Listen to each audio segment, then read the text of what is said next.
C ಅವ್ರಿಗೆ ಪತ್ರ ಬರೆದಿದ್ದಾರೆ. ನಮ್ಮ ಕಡೆಯಿಂದ ತಪ್ಪಾಗಿದೆ, ಅದನ್ನು ನಾವು ಸರಿಪಡಿಸ್ಕೊತೀವಿ, ನಮ್ಗೆ 10 ದಿನ ಕಾಲಾವಕಾಶ ಕೊಡಿ ಅಂತ ಕೇಳಿದ್ದಾರೆ ಅಂತ ಕೇಳ್ಕೊತಿದ್ದೀನಿ. ಅವ್ರು ಇದೇ ಕೆಲಸನ ನಿನ್ನೆ ಮೊನ್ನೆ ಮಾಡಿದರೆ ತುಂಬ ಚೆನ್ನಾಗಿರೋದು. ಇವತ್ತು ಯಾರೂ ಬಿಗ್ ಬಾಸ್ ಮನೆಯಿಂದ ಹೊರಗಡೆ ಇರ್ತಾ ಇರಲಿಲ್ಲ, ಎಲ್ಲರೂ ಮನೆ ಹೊರಗಡೆ ಇರ್ತಾಯಿದ್ರು. ಆದರೂ ಕೂಡ ತಪ್ಪು ಯಾರೇ ಮಾಡಿದ್ರು ಕೂಡ ಅದಕ್ಕೆ ಕ್ಷಮೆ ಅಂತ ಇದ್ದೇ ಇರ್ತದೆ.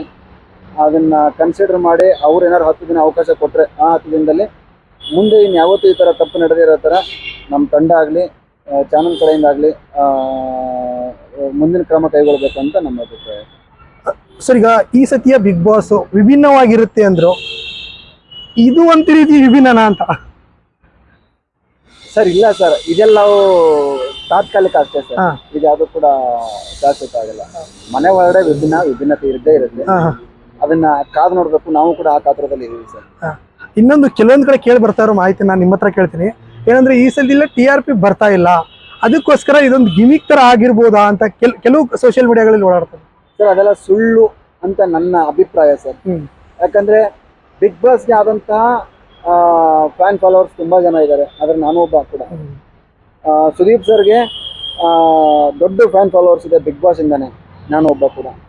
ನನ್ನ ಗುರುಗಳು ಸುದೀಪ್ ಸರ್. ಯಾಕಂದರೆ ನಾನು ಯಾವತ್ತೂ ಹೇಳ್ತಾ ಇರ್ತೀನಿ, ದೇವಸ್ಥಾನದಲ್ಲಿ ಬಿಗ್ ಬಾಸ್ ಮೇಲೆ ದೇವಸ್ಥಾನ ಆದರೆ ಸುದೀಪ್ ಸರ್ ನಮಗೆ ದೇವರಿದ್ದಾಗೆ, ಕೃಷ್ಣನ್ ಥರ.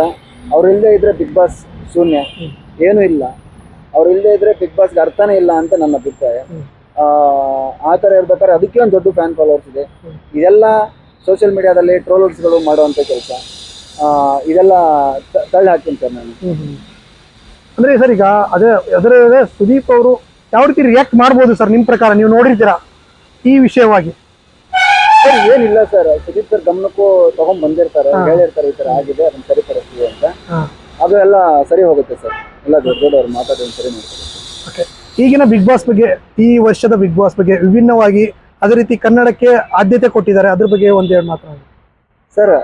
ಸುದೀಪ್ ಸರ್ ಶೋ ಒಪ್ಕೊಳ್ಬೇಕಾದ್ರೆ ಅವ್ರು ಮೊದಲೇ ಕಂಡೀಷನ್ ಹಾಕಿದ್ರು, ಕನ್ನಡಕ್ಕೆ ಪ್ರಾಮುಖ್ಯತೆ ಬೇಕು, ಅದಕ್ಕೆ ಪ್ರಾಮುಖ್ಯತೆ ಕೊಟ್ಟರೆ ನಾನು ಶೋ ಮಾಡ್ತೀನಿ ಅಂತ ಹೇಳಿದ್ರು. ಅದ್ರ ಪ್ರಕಾರನೇ ಇಡೀ ಮನೆ ಕನ್ನಡಮಯ ಆಗಿದೆ.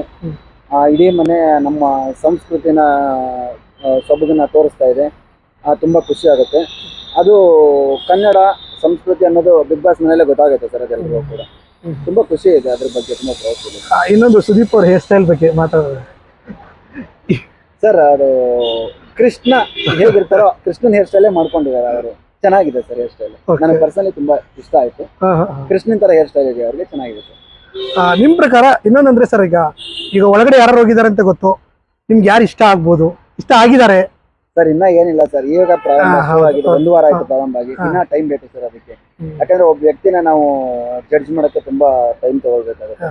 ಯಾಕಂದ್ರೆ ಒಂದ್ ತರಕಾರಿ ತಗೋಬೇಕಾದ್ರೆ ನಾವು 10 ಸಲ ಯೋಚನೆ ಮಾಡಿ ತಗೋತೀವಿ. ಒಬ್ಬ ವ್ಯಕ್ತಿನ ನಾವು ಜಡ್ಜ್ ಮಾಡ್ಬೇಕಂದ್ರೆ ಪೂರ ವಿಚಾರಿಸಬೇಕಾಗುತ್ತೆ.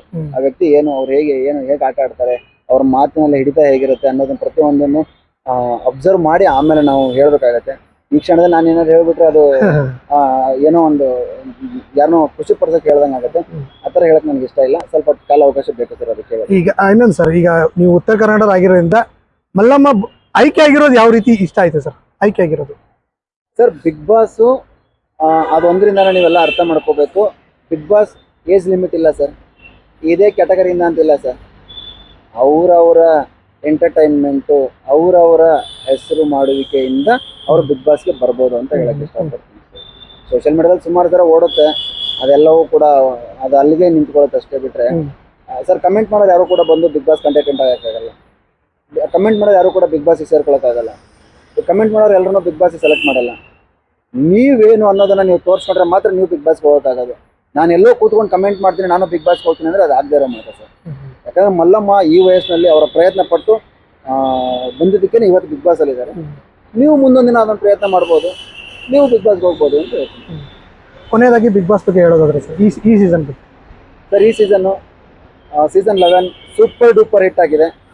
ಸೀಸನ್ 12 ಕೂಡ ಸೂಪರ್ ಡೂಪರ್ ಹಿಟ್ ಆಗಲಿ ಅಂತ ನನ್ನ ಆಸೆ ಸರ್. ಓಕೆ, ಏನಾದ್ರು ಮತ್ತೆ ಕರೆದ್ರೆ ಹೋಗುವಂಥ ಸಿಚುವೇಶನ್ ಇದೆಯಾ ಸರ್? ನೀವು ಗೊತ್ತಿಲ್ಲ ಸರ್, ಸದ್ಯಕ್ಕೆ ಕರೆದಿಲ್ಲ, ಕರೆದ ನೋಡ್ಕೊಳ್ಳೋಣ ಸರ್.